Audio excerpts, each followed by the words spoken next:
सोचिए, क्या हो अगर एक शेर बकरियों के झुंड में पले बढ़े। आज हम मुफ्ती अशरफ जिलानी अजहरी की एक बहुत ही ताकतवर तकरीर का तज्जिया करेंगे, जो बिल्कुल इसी सवाल को भारतीय मुस्लिम कम्युनिटी के सामने रखती है। ये जो जुमला है ना, बकरियों के साथ पला हुआ शेर खुद को बकरी समझता है, ये मुफ्ती अजहरी की पूरी तकरीर का आप कह सकते हैं कि दिल है। ये बात हमें अपनी शनाख्त और अपनी सलाहियतों के बारे में गहराई से सोचने पर मजबूर करती है। तो मुफ्ती अजहरी के मुताबिक असल मसला है क्या?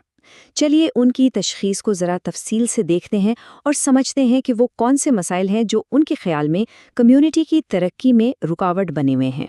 और उनकी तशखीस का जो मरकज़ी नुक्ता है, वो उसी सवाल के गिर्द घूमता है कि मुसलसल खामोशी और कुछ ना करने की वजह से कम्युनिटी को कितना बड़ा नुकसान हुआ है, उसे किस तरह कमज़ोर किया गया है। मुफ्ती अजहरी कई वाक़यात की तरफ इशारा करते हैं। वो कहते हैं कि CAA और NRC जैसे मुतनाज़ा क़वानीन पर इज्तिमाई खामोशी और फिर आसिफा, नजीब और जुनैद जैसे लोगों के खिलाफ जब तशद्दुद हुआ तो उस पर भी खामोशी इख्तियार की गई। उनके मुताबिक ये सिर्फ खामोशी नहीं थी, बल्कि उसने आगे चलकर मज़ीद नाइंसाफ़ियों को रास्ता दिया। उनके इस जुमले से उनकी गहरी मायूसी और तकलीफ का अंदाज़ा होता है।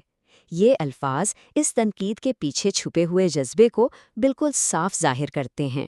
लेकिन उनके नज़दीक मसला सिर्फ अवाम की खामोशी तक ही महदूद नहीं है। मुफ्ती अजहरी कहते हैं कि क़ियादत यानी लीडरशिप का भी एक बहुत बड़ा बहरान है। आइए देखते हैं कि वो इस बारे में क्या कहते हैं। वो एक ख़ास इस्तिलाह इस्तेमाल करते हैं, पोस्टर लीडर्स, मतलब वो रहनुमा जो सिर्फ जलसों के पोस्टरों पर नज़र आते हैं। वो कहते हैं कि जब बहरान का वक्त आता है तो ये लीडर्स अपने AC वाले कमरों में छुप जाते हैं, इस डर से कि कहीं किसी लिस्ट में उनका नाम ना आ जाए। जबकि हकीकी लीडर वो हैं जो आवाम के साथ खड़े होते हैं और नाइंसाफ़ी के खिलाफ आवाज़ उठाते हैं। और ये इक़्तिबास उनकी तनकीद को बिल्कुल वाज़े कर देता है। ये दिखावे की और हकीकी लीडरशिप के दरमियान जो फ़र्क है, उसे साफ साफ बयान करता है। तो ठीक है, मसाइल की तशख़ीस तो हो गई, लेकिन इसका हल क्या है? यहाँ से मुफ्ती अजहरी की तकरीर एक नया मोड़ लेती है और वो एक इनकलाबी तब्दीली की बात करते हैं, एक ऐसी तब्दीली जो सियासी हिकमत अमली को बिल्कुल बदल कर रख देगी। इनकी पूरी दलील 2 लफ्ज़ों के गिर्द घूमती है, ताबेदारी और हिस्सेदारी।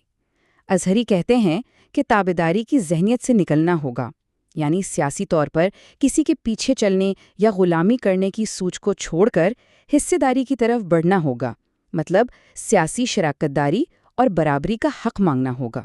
वो इस तब्दीली का एक अमली खाका भी पेश करते हैं।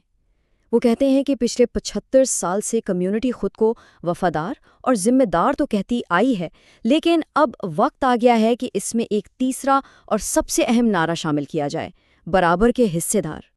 और इस हिस्सेदारी की अहमियत को समझाने के लिए उनका ये जुमला ही काफ़ी है, जो कौम की तामीर में एक बुनियादी शराकतदार के तौर पर तस्लीम किए जाने के मुतालबे को बड़ी खूबसूरती से बयान करता है। लेकिन ये नई शिनाख्त सिर्फ सियासी नारों से नहीं बनेगी।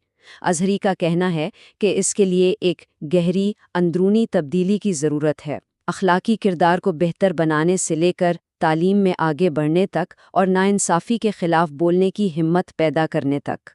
तो इस सारी गुफ्तगू का निचोड़ क्या है? चलिए आखिर में उसी शेर और बकरी की मिसाल पर वापस चलते हैं, क्योंकि असल बात वहीं छिपी है। ये कहानी दरअसल अजहरी के पूरे पैगाम का खुलासा है। और होता ये है कि वो शेर का बच्चा बकरियों की तरह ही मिमियाने लगता है, घास खाने लगता है, उसे एहसास तक नहीं होता कि वो असल में क्या है। ये कहानी बताती है कि माहौल और ख़ुद को ना पहचानना किसी की शनाख्त को कैसे बदल सकता है। फिर कहानी में एक मोड़ आता है। एक बूढ़ा शेर उस जवान शेर को पानी में उसका अपना अक्स दिखाता है, और तब जिंदगी में पहली बार वो अपनी हकीकत देखता है, अपनी असलियत को पहचानता है। और बिल्कुल यही मुफ्ती अजहरी का पैगाम है कि कम्युनिटी के अंदर ताकत तो शेर जैसी है, लेकिन जहनियत बकरियों वाली बन गई है, और वो इसी जहनियत को बदलने की दावत दे रहे हैं। तो आखिर में सवाल यही बचता है कि कोई भी कम्युनिटी खुद को एक मुख्तलिफ ज़ाविये से कैसे देख सकती है। अपने अंदर के शेर को पहचानने के लिए आखिर किस चीज़ की ज़रूरत होती है? ये वो सवाल है जिसे मुफ्ती अजहरी की ये तकरीर हम सब के सोचने के लिए छोड़ जाती है।